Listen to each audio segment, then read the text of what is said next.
Hello प्यारे बच्चों, आज हम लेकर आए हैं क्लास 12 फिजिक्स। ठीक है, जो बोर्ड एग्जामिनेशन के लिए बहुत ही ज़्यादा इम्पोर्टेंट है। उन न्यूमेरिकल को हम बताते हुए चलेंगे और एक सप्ताह के अंदर अंदर जितने इम्पोर्टेंट न्यूमेरिकल है सब हम बता देंगे। ठीक है, तो उस इम्पोर्टेंट न्यूमेरिकल में से पहला न्यूमेरिकल आपका बोर्ड पर लिखा गया है, इसको हम देखते हुए चलते हैं। चलिए शुरू करते हैं। क्या दिया है? एक अनंत रेखीय आवेश 2 मीटर की दूरी पर 4.5 × 10⁴ न्यूटन प्रतिकूलाम का वैद्युत क्षेत्र उत्पन्न करता है। रेखीय आवेश घनत्व की गणना कीजिए, रेखीय आवेश घनत्व ज्ञात कीजिए। क्लियर बात? तो इसमें जो जो आपका दिया गया है उसको हम लिख लेंगे। उसको लिखने से ये आसानी हो जाएगी कि आपका कौन सा फार्मूला यूज होगा। क्लियर बात? चलिए देखते हैं क्या क्या दिया गया, उसको लिखेंगे दिया है। अब एक बार इसको हम फिर पढ़ेंगे। क्या दिया है? एक अनंत रेखीय आवेश 2 मीटर की दूरी पर। तो क्या दिया गया है? एक आवेश है जो 2 मीटर की दूरी पर स्थित है। तो कितने मीटर दूरी पर है? 2 मीटर की दूरी। तो क्या दिया गया है? दूरी। क्या दिया गया है? दूरी। और दूरी को हम किससे प्रदर्शित करते हैं? आर से। आर बराबर कितना है? 2 मीटर। क्लियर बात? फिर क्या कह रहा है? दूरी पर 4.5 × 10⁴ न्यूटन प्रतिकूलाम।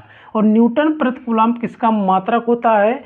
ये पता होना चाहिए। किसका मात्रक होता है? वैद्युत क्षेत्र का। किसका होता है? वैद्युत क्षेत्र का। न्यूटन प्रतिकूलाम का वैद्युत क्षेत्र उत्पन्न करता है। तो क्या दिया गया है? वैद्युत क्षेत्र। वैद्युत क्षेत्र। वैद्युत क्षेत्र को किससे प्रदर्शित करते हैं? ई से। ई बराबर हमारा कितना दिया गया है? 4.5 × 10⁴ न्यूटन प्रतिकूलाम। क्लियर है? रेखीय आवेश घनत्व ज्ञात कीजिए। क्या निकालना है? रेखीय आवेश घनत्व। रेखीय आवेश घनत्व। रेखीय आवेश घनत्व क्या है? किससे डिनोट करते हैं? लेमडा से। तो लेमडा इक्वल टू क्वेश्चन। बात क्लियर है? अब आपने पढ़ा है ई आर और लेमडा में संबंध। आपने पढ़ा है गॉस का प्रमेय और उनके अनुप्रयोग। ठीक है, तो आपका एक अनुप्रयोग है अनंत लंबाई के कारण किसी बिंदु पर वैद्युत क्षेत्र की तीव्रता। उसका फार्मूला आपने पढ़ा है। ठीक है, किसमें? रेखीय आवेश घनत्व के पदों पे। तो वही फार्मूला हम यूज कर लेंगे। क्या फार्मूला हमारा होता है? लिखेंगे हल। लिखेंगे क्योंकि E इक्वल टू होता है 1/2 πε0 इंटू क्या दिया है? लेमडा। तो ये हो जाएगा लेमडा अपान आर। क्लियर बात? ये हमारा फार्मूला होता है। तो आपको ये भी पता है, लिखेंगे चूंकि 1/4 πε0 किसके बराबर होता है? 9 × 10⁹ बात क्लियर है? 9 × 10⁹ ये आपने पढ़ा है। तो देखिए यहाँ पर 1/2 πε0 अगर हम 4 पाई कर दे तो ऊपर नीचे हम 2 से क्या करेंगे? गुणा कर देंगे। क्या करेंगे? गुणा कर देंगे। तब हमारा ये क्या हो जाएगा? देखिए 1/, यहाँ 2 की जगह कितना हो जाएगा? 4। कितना हो जाएगा? 4 πε0 इंटू इसकी जगह क्या हो जाएगा? 2 लेमडा। हमने क्या किया? ऊपर भी 2 से गुणा किया और नीचे भी, तभी ये कैंसिल होकर के इतना ही आ जाएगा। क्लियर? 2 लेमडा अपान हो जाएगा आर। अब इसकी वैल्यू आपको पता हो गई कितनी होती है? 9 × 10⁹ तो यहाँ पर हम क्या रखेंगे? इसका मान रख देंगे 9 × 10⁹। ई की वैल्यू गिवन है, ई की वैल्यू रख देंगे। आर की वैल्यू गिवन है, आर की वैल्यू रख देंगे। क्लियर है? लेमडा निकल आएगा। ई की वैल्यू कितनी दी गई है? 4.5 × 10⁴। क्लियर है? बराबर इसकी वैल्यू कितनी दी गई है? 9 × 10⁹ इंटू 2 लेमडा अपान आर की वैल्यू कितनी दी है? 2। तो ये हो जाएगा 2। अब देखिए ये 2 से ये 2 हमारा कैंसिल। क्लियर है? ये क्या बचेगा? यहाँ जो बचेगा उसको लिख लेंगे। 4.5 × 10⁴ equal to 9 × 10⁹ into lambda. Clear है? वैल्यू किसकी निकालना है? लेमडा की। तो लेमडा की वैल्यू निकालना है तो ये इसको रोक लेंगे और जो इंटू में इसको डिवाइड भी कर देंगे, तब हमारा क्या आ जाएगा,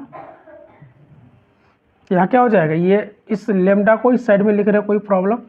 लेमडा इक्वल टू इधर जो लिखा उसको लिख दो 4.5 इंटू 10 की पावर 4 अपान कितना हो जाएगा, इंटू में था, इधर हो जाएगा डिवाइड में 9 इंटू 10 की पावर 9। बात क्लियर है? अब इसको हम सॉल्व कर लेंगे। देखिए ये हो जाएगा 9 पचे 45, पॉइंट लगा देंगे, ये हो जाएगा 5 बार जाएगा, 9 पचे 45, कितना बचेगा हमारा 0.5 इंटू 10 की पावर ये 4, या पान में प्लस 9 है, जब ऊपर पावर जाएगी तो क्या हो जाएगी, माइनस हो जाएगी, -9। क्लियर है?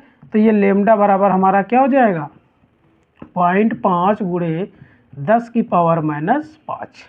ये पॉइंट उस साइड में ले जाएंगे तो ये पावर क्या हो जाएगा, एक ऐड हो जाएगा।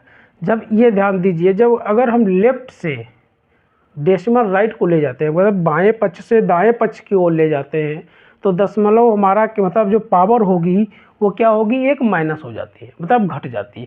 और जब दाएं से बाएं की ओर दशमलव को लाते हैं तो पावर क्या होती है, जुड़ जाती है। क्लियर बात है? तो देखिए ये पॉइंट इधर लेकर जाएंगे तो ये हो जाएगा लेमडा इक्वल टू 5 इंटू 10 की पावर 1, इसमें घटा देंगे -5 -1। देखिए दोनों माइनस है तो क्या होंगे, जुड़ जाएंगे, तो बराबर कितना हो जाएगा, 5 गुणे 10 की पावर -6। कितना हो जाएगा, 5 गुणे 10 की पावर -6। इसका मात्रक आपका देखिए आवेश घनत्व का मात्रक पता होना चाहिए कि आवेश घनत्व का मात्रक हमारा होता क्या है। बात क्लियर है? तो आप अगर ऐसे नहीं याद है तो आप निकाल भी सकते हैं। क्लियर है? जैसे याद नहीं है तो इसको निकाल सकते हैं, कैसे निकालेंगे ये देख लेंगे। देखिए आवेश घनत्व क्या होता है, आप ध्यान सुनिए। देखिए आवेश घनत्व लेमडा बराबर एकांक लंबाई पर उपस्थित आवेश की मात्रा, ये होता है। अब इसकी वैल्यू देखिए क्या है, इसका मात्रा कूलाम, इसका मतलब क्या है, तो क्या हो जाएगा इसका यूनिट कूलाम प्रति, लंबाई की यूनिट मीटर, कूलाम प्रति मीटर।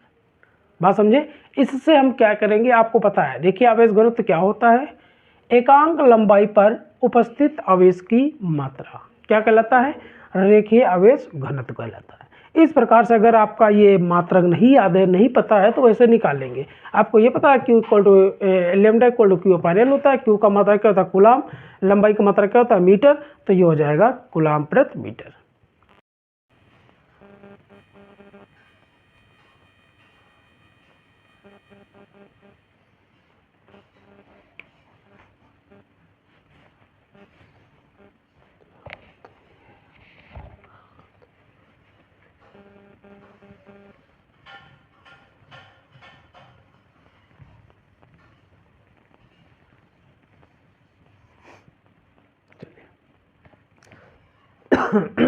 न्यूमेरिकल क्या है, दिए गए चित्र में ए तथा बी के बीच तुल्य धारिता 2 माइक्रोफैराड है, संधारित्र सी की धारिता क्या होगी, ज्ञात कीजिए। ठीक है, तो देखिए ये हमारा एक बिंदु है और एक बिंदु हमारा ये है। हमको इन्हीं के बीच सबसे पहले धारिता निकाल लेना, दिमाग में रख लेना। ठीक है, इनके बीच की धारिता दी तभी सी की वैल्यू निकलेगी, तो इनके बीच धारिता आपका जो लास्ट फार्मूला होगा उसको निकाल लेना। क्लियर? तो देखिए ये दोनों संधारित्र, देखिए सबसे पहले क्या अंदर वाले को सॉल्व करेंगे, फिर ऐसे एक दूसरे को सॉल्व करते करते एक संधारित्र इन दोनों के बीच बनाएंगे। क्लियर है? तब हमारी क्या होगी, इसके सी की वैल्यू निकल आएगी। तो देखिए ये दोनों संधारित्र किस क्रम में जुड़े हुए, देखिए इस संधारित्र की जो पहली प्लेट है यहाँ पर जुड़ा हुआ है, किसी बिंदु से जुड़ा हुआ है। इस संधारित्र की जो पहली प्लेट है इसी बिंदु से जुड़ा हुआ है। क्लियर है? और देखिए इस संधारित्र की दूसरी प्लेट है, यहाँ पर जोड़ दो, यहाँ पर जो इसके बीच में कुछ नहीं, ना बैटरी ना संधारित्र, कुछ भी नहीं है। तो इसका मतलब इसका जो दूसरी प्लेट है एक इससे जुड़ा हुआ है, इसकी जो दूसरी प्लेट एक दूसरे से जुड़े हुए हैं, तो किस क्रम में हो जाएगा, समांतर क्रम हो जाएगा। क्लियर है? तो ये लिखेंगे 2 माइक्रोफैराड तथा 2 माइक्रोफैराड के संधारित्र समांतर क्रम में जुड़े हैं, समांतर क्रम में जुड़े हैं, इनके बीच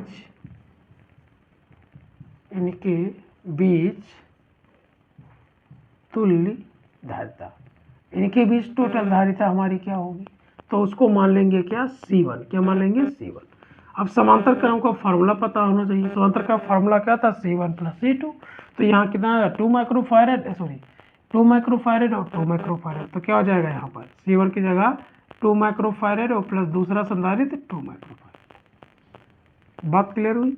अब इसको हम जोड़ देंगे, समांतर क्रम का फार्मूला ये तो होता है ये हमारा क्या हो जाएगा, 4 माइक्रोफैरड।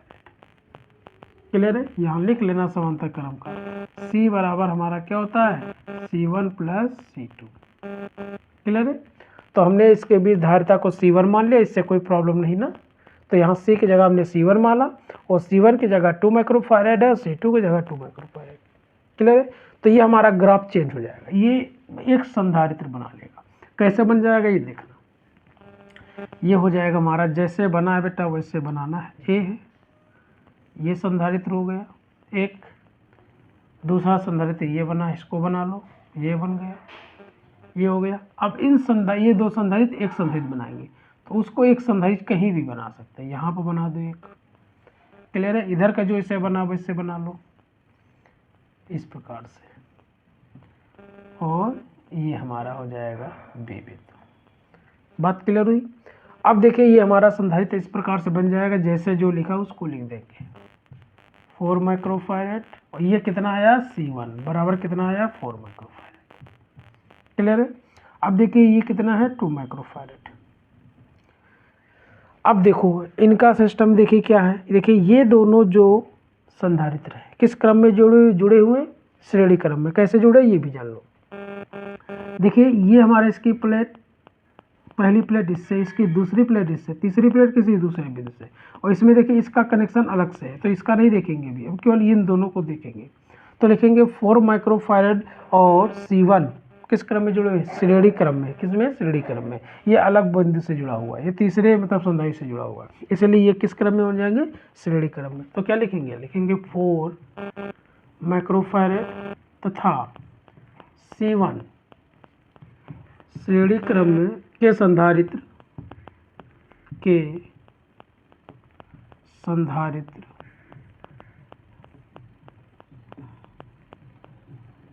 श्रेणी क्रम में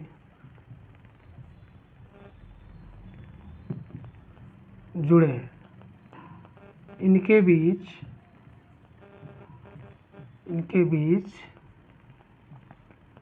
तुल्य धारिता। अब इनके बीच तुल्य धारिता निकालेंगे तो श्रेणी क्रम का फॉर्मूला यूज करेंगे, वो क्या होता है, 1/c = 1/c1 + 1/c2। क्लियर है। तो यहाँ हम धारिता, हम जैसे यहाँ C1 मान लें, इसको मान लेंगे C2, तो ये हो जाएगा 1/c2 = 1/, अब C1 के प्लेस पर कितना दिया है, 4 माइक्रोफैरड, तो यहाँ हो गया 4 माइक्रोफैरड प्लस 1/c2 के प्लेस पर हमारा क्या हो जाएगा, C1 दिया, C1 की वैल्यू कितनी है, 4 माइक्रोफैरड, लिख दो 4 C1, ठीक है, या फिर लिख दो 4 माइक्रोफैरड, जैसा भी लिखना चाहो, 4 माइक्रोफैरड। देखिए फिर हर बराबर है तो इससे क्या होगा, जुड़ जाएगा, तो कितना आ जाएगा, 1 + 1 2, 2/4 माइक्रोफैरड, 2 से 2 कैंसिल करो तो क्या आ जाएगा, 1/C2 बराबर कितना आ जाएगा, 1/4 2 दूना 4 सॉरी 2 आ जाएगा, 2 माइक्रोफैरड बराबर 1/2 माइक्रोफैरड।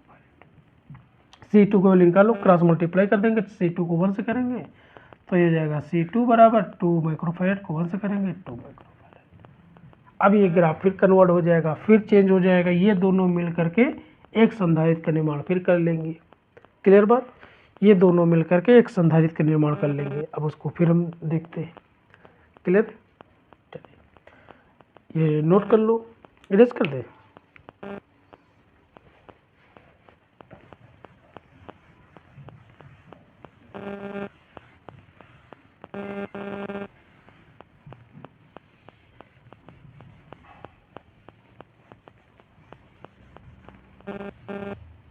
चलिए देखिए, अब ये दोनों मिल करके एक संधारित्र का निर्माण कर देंगे, इस प्रकार से फिर बन जाएगा।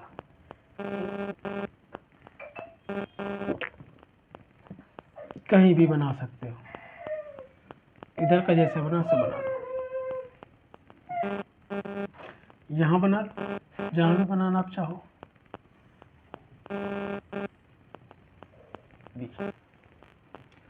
देखिए ये बन गया, ये हमारा क्या हो जाएगा C2, और ये कितना है, कितना था 2 माइक्रोफैरेड। क्लियर है, ये कि C2 की वैल्यू कितनी आई थी 2 माइक्रोफैरेड। अब देखिए ये जो संधारित्र, देखिए इसकी पहली प्लेट और इसकी पहली प्लेट एक बिंदु से, दूसरी प्लेट और दूसरी प्लेट एक बिंदु से जुड़ा हुआ है। क्लियर है कि नहीं? तो ये किस क्रम में हो जाएंगे, समांतर क्रम में हो जाएंगे। तो लिखेंगे C2 तथा 2 माइक्रोफैरेड के संधारित्र समांतर क्रम में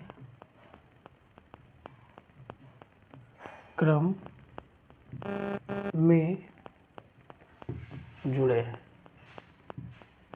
इनके बीच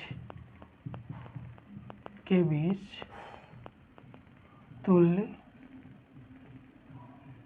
धारिता, इनके बीच तुल्य धारिता। फिर मान लेंगे C1 C2 माना है, C3 मान लो, तो समांतर क्रम का फॉर्मूला फिर यूज कर लो। C3 बराबर ये हो जाएगा, इसकी वैल्यू रख दो C2 प्लस ये हो जाएगा 2 माइक्रोफैरेड। C2 की वैल्यू हमने क्या वैल्यू निकाला है 2 माइक्रोफैरेड, ये हो जाएगा 2 माइक्रोफैरेड और ये हो जाएगा 2 माइक्रोफैरेड। तो दो दो कितना हो जाएगा 4, तो C3 हो जाएगा 4 माइक्रोफैरेड। बात क्लियर हुई? अब इसका ग्राफ फिर कन्वर्ट हो जाएगा, कैसे ग्राफ बन जाएगा ये देख लो।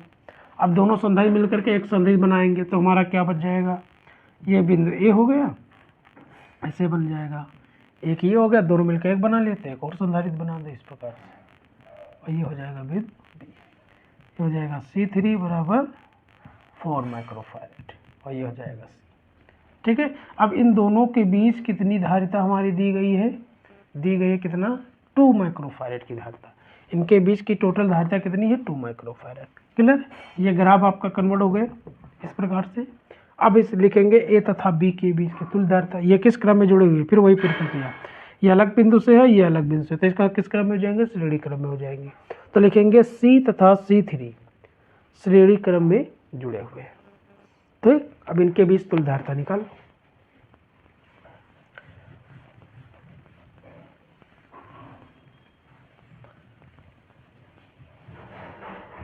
लिख देंगे C तथा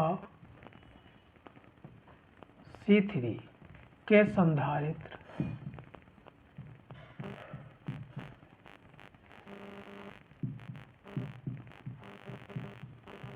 श्रेणी क्रम में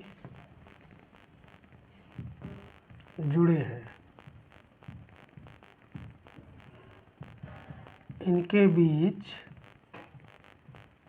तुल्य धारिता, ए तथा बी के बीच भी लिख सकते हो या इनके बीच, जैसा भी लिखना चाहो। तो हमारा क्या हो जाएगा, ये श्रेणी क्रम में जुड़े हुए हैं तो श्रेणी क्रम फॉर्म लगा दो, मान लो 1/C बराबर क्या हो जाएगा, अब लास्ट मान लेंगे 1/C। ठीक है, 1/C तो दिया आपका, तो C न रखो, इसको मान लो C4 मान लो, चलो C4। ठीक है, तो ये हो जाएगा 1/C प्लस 1/C3। C4 की वैल्यू गिवन है, तुल्य धारिता ए तथा बी के बीच तुल्य धारिता कितनी है 2 माइक्रोफैरेड। तो यहाँ पर क्या हो जाएगा 1/2 माइक्रोफैरेड प्लस 1/C और प्लस 1/C3 की वैल्यू 4 माइक्रोफैरेड। बात क्लियर है? अब ये प्लस है, इस साइड में किस में हो जाएगा, माइनस में, तो ये हो जाएगा 1/2 माइक्रोफैरेड माइनस 1/4 माइक्रोफैरेड बराबर 1/C। क्लियर है? अब इसको इससे गुणा कर दो, ये हो जाएगा 4 1 जा 4, तो ये हो जाएगा 4, ये हो जाएगा माइनस का 2/4 दूना 8 माइक्रोफैरेड। क्लियर बात कि नहीं? माइक्रोफैरेड को हमने छोड़ दिया है, तो ये हो जाएगा 2/8 माइक्रोफैरेड। ठीक, ये बराबर में C है, बराबर में C जरूर लिख देना। ठीक है, कैंसिल कर दो इसको, तो ये हो जाएगा 1/2 चौको 8, 4 बच जाएगा माइक्रोफैरेड बराबर 1/C। क्रॉस मल्टीप्लाई कर दो तो C बराबर हो जाएगा कितना 4 माइक्रोफैरेड, यही हो गया। सी की धारिता कितनी होगी, 4 माइक्रोफैरड होगी, तो इनके बीच की तुल्य धारिता कितनी आ जाएगी, 2 माइक्रोफैरड। बात क्लियर है? Thank you.